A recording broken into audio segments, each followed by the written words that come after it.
Luis Elnica Ponce. Basta mga idol, isang Filipino boxing prospect ang inaabangan ngayon ng mga Pinoy boxing fans. Ito ay ang tubong General Trias Cavite na si Kenneth The Lover Boy Liuber na inahalin tulad ngayon sa galaw ng pambansang kamauman ni Pacquiao. Si Kenneth Liuber may ring record na 14 na panalo walang talo.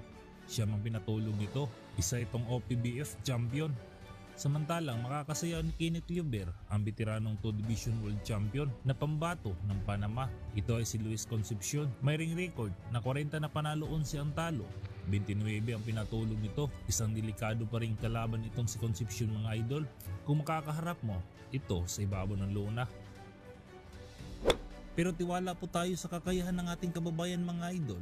Sa katunayan nga, sa dalawang huling laban ni Kenneth Liuber, tinapos lahat ito ng ating pambatong si Liuber sa pamamagitan ng first round knockout. Desyembre 2024, napadayo ang kababayan natin si Kenneth Liuber sa bansang Japan at hinarap ang pambato ng Japan na si Tulio Di Canarudo. Sa labang ito mga idol, ginulat ng ating pambato ang Hapon at ang mga Japanese fans, sinugod kaagad ni Liuber ang kalabang Hapon.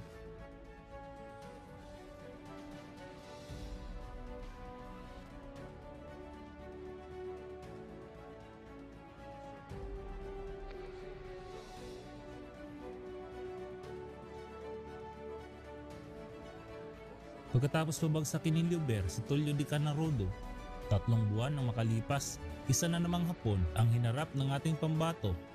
Ito ay ang dating OPBF champion na si Keita Kurihara, kung saan walang kahirap-hirap na inagaw ni Kenneth Liuber ang titulong hawak nito. Isa na namang first round knockout ang naitala ng ating kababayang si Kenneth Liuber mga idol.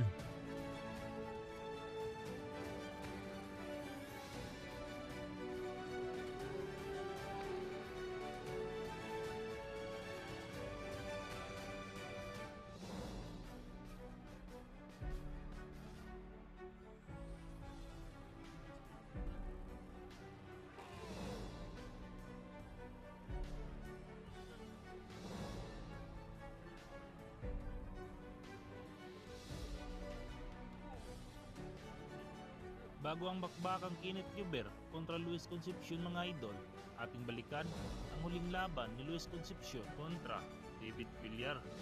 Ito ang huling laban ng pambato ng Panama mga idol na makakalaban ni Kenneth Liuber maya-maya mga idol. Kalaban niya dito ay si David Villar na pambato ng Mexico mga idol. At ginanap po ang laban na ito mga idol sa Poliforum Benito Juarez, Canon, Mexico.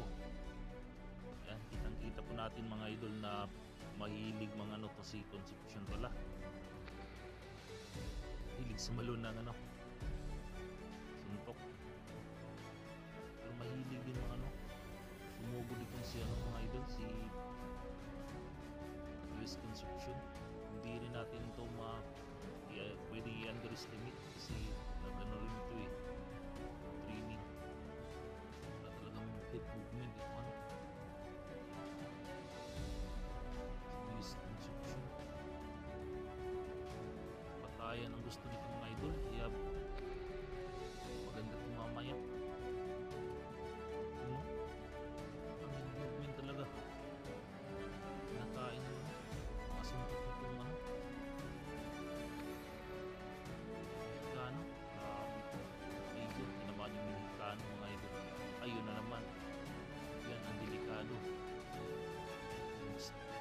Left straight at saka